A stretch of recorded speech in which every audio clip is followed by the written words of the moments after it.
Bien, merci les amis, je suis ravi d'être parmi vous aujourd'hui pour présenter un cas clinique dans le domaine de l'insuffisance cardiaque. Et c'est à propos d'une cause potentiellement réversible. Et le but, c'est essentiellement de nous rappeler de temps en temps qu'il y a des maladies inflammatoires qui peuvent être responsables d'insuffisance cardiaque et même des fois euh, une fin heureuse, comme on va voir ici, un cas qui était réversible. Alors, il s'agit d'un patient de 52 ans. J'espère que la diapo. Voilà. Approche ton micro, Moustapha, s'il te plaît. Il s'agit d'un patient de 52 ans qui se présente pour une dyspnée. En même temps, on note qu'il a des douleurs articulaires, notamment des grosses articulations. Et bien sûr, après un interrogatoire un petit peu poussé, on fait sortir même la notion de raideur matinale depuis plusieurs mois. Ce patient, il n'a pas de facteur de risque. On lui a diagnostiqué une épilepsie partielle pour laquelle elle a été traitée sans aller plus loin dans les investigations, malgré quand même son âge. Et donc, nous, à l'examen, bien sûr, comme on trouve des signes d'insuffisance cardiaque, le malade, pour ça, il a été hospitalisé.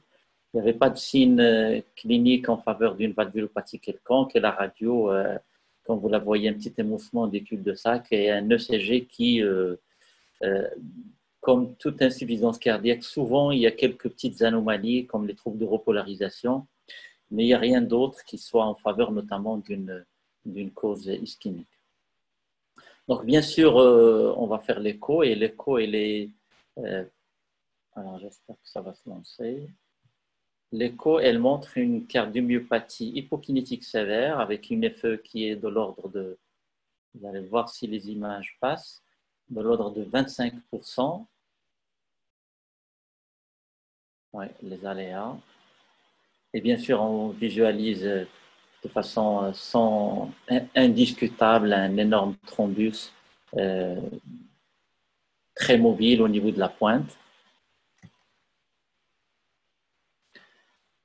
Alors, l'échographie, bien sûr, ne montre pas de signe ni d'hypertension pulmonaire et ne montre pas de quelconque raison pour penser à une cause étiologique de cette cardiomyopathie. Bien sûr, donc, on pousse les investigations, on fait les examens classiques.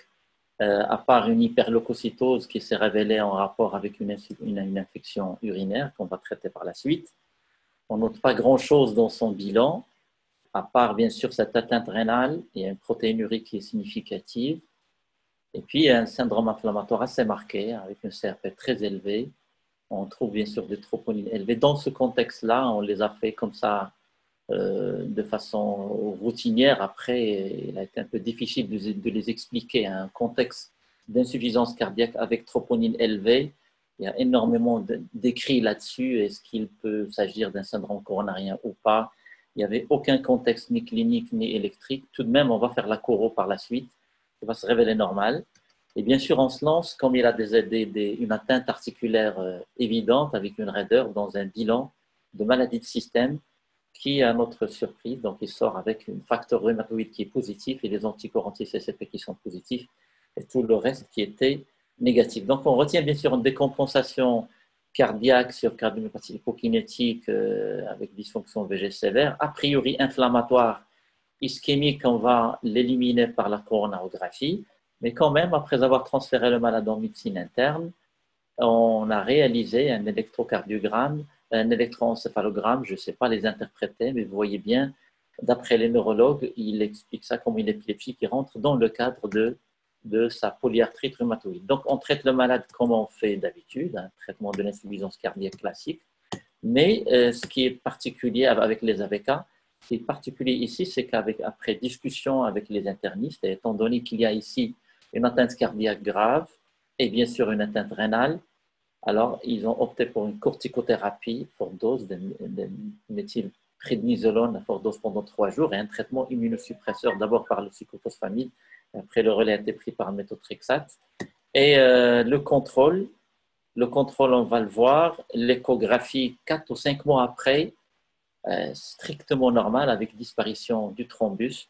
Donc bien sûr, c'était une fin heureuse, mais l'idée c'est dans le polyarthrite rhumatoïde, on a souvent, nous, en milieu cardiologique, on nous a inculqué l'idée que c'est surtout une maladie qui entraîne une athérosclérose accélérée, étant donné bien sûr l'inflammation chronique et les facteurs de risque qui s'associent.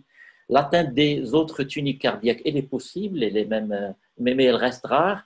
Et dans ce cadre-là, l'atteinte myocardique est souvent étiquetée comme une insuffisance cardiaque à fraction d'éjection préservée. La plupart des séries retrouvent des insuffisances cardiaques à effet préservé et très peu d'insuffisances cardiaques à effet altéré. Et dans ce domaine d'insuffisance cardiaque à effet altéré, souvent, on parle de cardiopathie ischémique, toujours dans le contexte de l'athérosclérose accélérée, mais on oublie qu'il y a des atteintes directes liées à l'inflammation, liées à l'activité de la maladie, souvent calculées par le score DAS-28, et qui montrent que plus la maladie est active, plus il y a risque d'avoir une dysfonction VG non ischémique et, comme le montre ce cas-là, peut être réversible si bien sûr on met un traitement. Je vais me rajouter quelques secondes pour vous montrer ça. Je vous précise que j'ai dû lire au moins une vingtaine d'articles pour préparer ce topo, mais quand je vois le document officiel de l'ESC émanant du groupe de travail sur les myocardiopathies, on n'a que ce paragraphe-là, très peu, et qui essentiellement insiste sur le fait que l'APR, c'est d'abord l'athérosclérose accélérée. Et j'ai voulu donc partager avec vous l'importance de penser aussi aux cardiomyopathies, penser à l'effet, j'ai plus le temps, je peux répondre à ça dans les questions, la possibilité que même le traitement peut être parfois délétère et certains traitements comme le méthotrexate ou les anti-TNF-alpha qui ont montré qu'ils permettent de réduire le risque d'insuffisance cardiaque et bien sûr le risque cardiovasculaire globalement chez ces patients. Les différents points pour moi intéressants à discuter pour ce malade, c'est qu'on rajoute une autre cause aux cardiomyopathies potentiellement réversibles qu'on connaît déjà et que à côté de l'athérosclérose accélérée, il va falloir penser à cette possibilité de cardiomyopathie qui peut être réversible. Et enfin, que peut-on faire du traitement de fond de l'insuffisance cardiaque après une normalisation totale de l'AFE? Faut-il continuer? Faut-il arrêter? Je n'ai pas la réponse et je la laisse pour la discussion. Je vous remercie.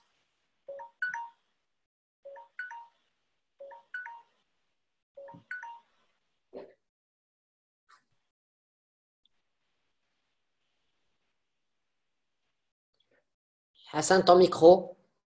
Parce qu'il y avait un bruit de fond, je ne sais à qui sonnait, je ne sais pas d'où ça venait. Donc, je ne sais pas si j'ai bien suivi, mais est-ce que ce patient a bénéficié d'une IRM ou pas? Alors non, d'ailleurs je l'ai mis dans ma conclusion. Ce genre de cardiomyopathie, plusieurs séries montrent qu'on peut se baser essentiellement sur la clinique et bien sûr sur le contexte qui évoque l'APR, mais bien sûr l'apport de l'imagerie en général, notamment l'IRM et même le PET scan, et des fois il y a des séries qui parlent de biopsie endomyocardique dans le cœur droit. Elle permet de confirmer la présence d'un granulome inflammatoire évocateur de PR. Mais ici, on n'a pas eu d'IRM. Personnellement, je privilégie l'hypothèse d'une maladie aiguë associée à la maladie chronique parce que ça a régressé, alors que la polyarthrite rhumatoïde, c'est une maladie chronique. Je ne sais pas, c'est un point de vue. Une maladie chronique, mais qui peut, en tout cas, le risque d'atteinte cardiaque commence, d'après la plupart des cohortes, comme ça, réversible. Ça commence dès le début du diagnostic. On a beau dire que le risque cardiovasculaire, notamment de l'athérosclérose, c'est après une dizaine d'années d'évolution de l'APR, mais celui d'une insuffisance cardiaque, qu'elle soit à effet préservé ou altérée, ça commence dès le début du diagnostic. Et ça a été démontré dans pas mal de cohortes, notamment des cohortes suédoises très bien conduites. Je parle de la réversibilité.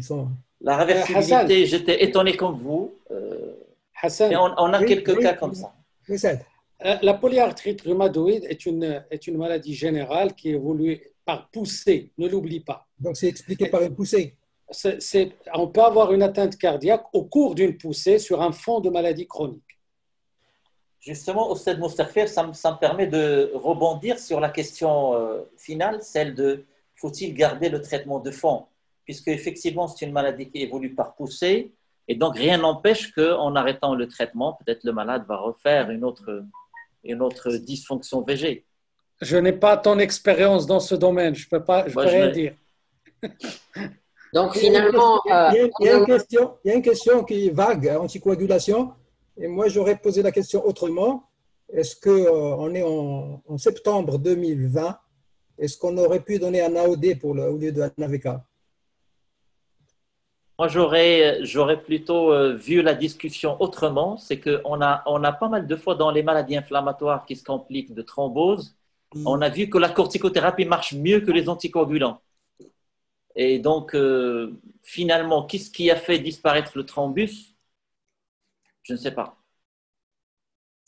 Mustapha, les messages que tu veux passer à travers cette observation, j'imagine, c'est devant une cardiomyopathie hypokinétique comme ça, il faut absolument faire un bilan de maladie système comme tu l'as très bien fait, comme on fait une calcémie, comme on fait enfin, le reste du bilan, le bilan virologique, etc. Donc, ça doit être ça, malgré qu'on ne le fait pas systématiquement, le bilan de maladie système, devant une cardiomyopathie hypokinétique comme ça. Entièrement d'accord. Mustapha, j'ai une question, moi. Donc, si j'ai bien compris, ces atteintes inflammatoires, est-ce que tu t'es intéressé au côté histologique de la maladie? C'est des atteintes du tissu interstitiel et non pas du myocyte. Est-ce que tu penses que ces maladies inflammatoires et l'atteinte du tissu interstitiel myocardique répond et réagit plus vite au traitement immunosuppresseur et les insuffisances cardiaques récupèrent plus rapidement que des atteintes du myocyte lui-même? Vous avez tout à fait raison.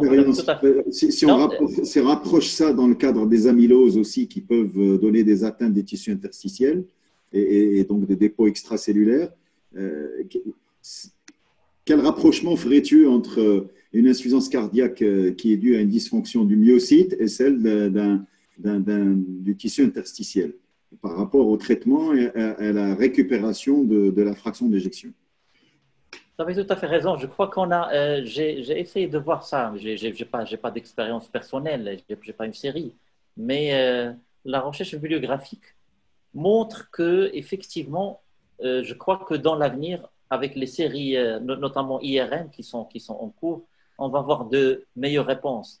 C'est-à-dire, quand la maladie est encore au stade inflammatoire, il y a bien sûr des chances que le malade récupère. Mais comme je vous l'ai dit, et c'est des cas qui restent rares, le plus souvent, c'est de l'insuffisance cardiaque diastolique. Et probablement, c'est dans cette forme-là qu'il va falloir faire une imagerie un peu plus poussée et de comparer. Est-ce que le traitement anti-TNF, le traitement par méthotrexate, en général les traitements qui modifient la maladie de la PR, permettent aux malades de récupérer? Voilà. Zohaïl, je crois qu'on doit avancer.